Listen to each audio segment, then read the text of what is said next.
Hello, everyone. My name is Katya Farinsky, and I am a director, producer, and copywriter for CMDC Studios, a group of multi-talented game developers from the Creative Media and Digital Culture program at Washington State University Vancouver. We previously published Huli and Dead Air during this year's Summer Slow Jams, and I'm very excited to showcase our latest title, Hallowtide. Hallowtide was inspired by our team's love for indie survival horror games.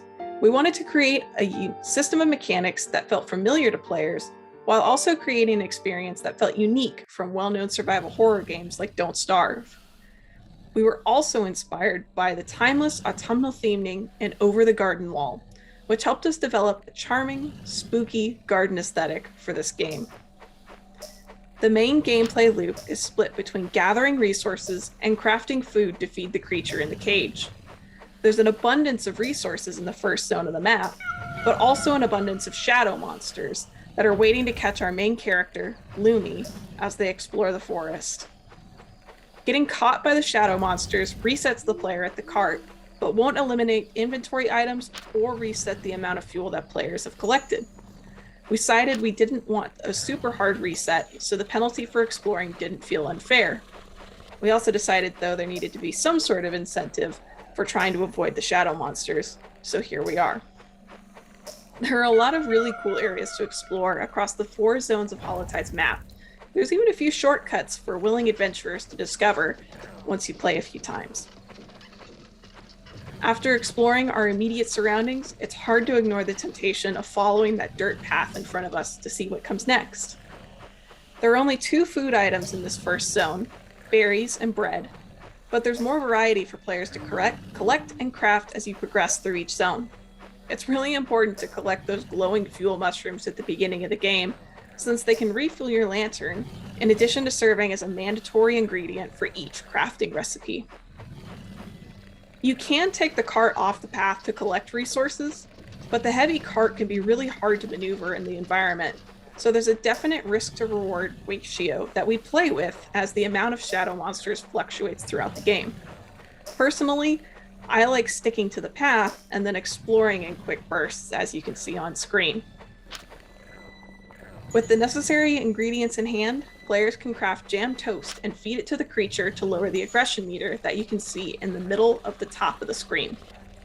The meter constantly increases throughout the game at a steady rate, so players need to be mindful of crafting enough food to manage the creature's hunger.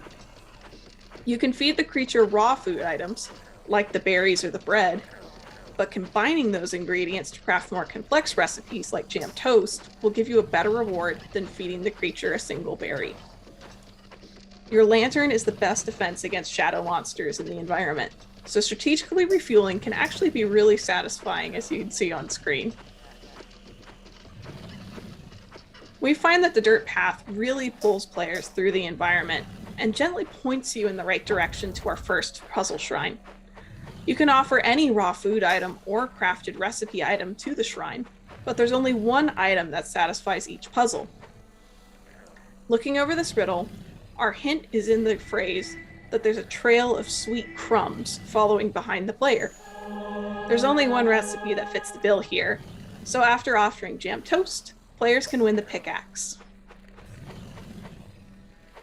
There are 4 tools to collect throughout the game, 1 in each zone of the map, and gathering these tools is essential to unlocking a physical barrier that prevents players from progressing without using the correct tool. I always like to stock up on items from the first area before traversing a bit further up the path, where we'll use the pickaxe to unlock the next zone. I hope this brief showcase of our game has sparked your interest and left you wanting to see more. Please visit our itch page, which we'll link on screen, to see more of the incredible art produced for this game, to download our PC or Mac build, and also check out the original soundtrack that was designed for this game.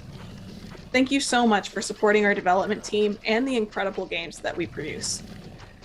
I am extremely proud of each person who contributed to the project and want to send a huge thank you to Will, Marlo, and the entire PIGSquad for organizing the Halloween Horror Games Marathon, and also for allowing us to showcase Hallowtide.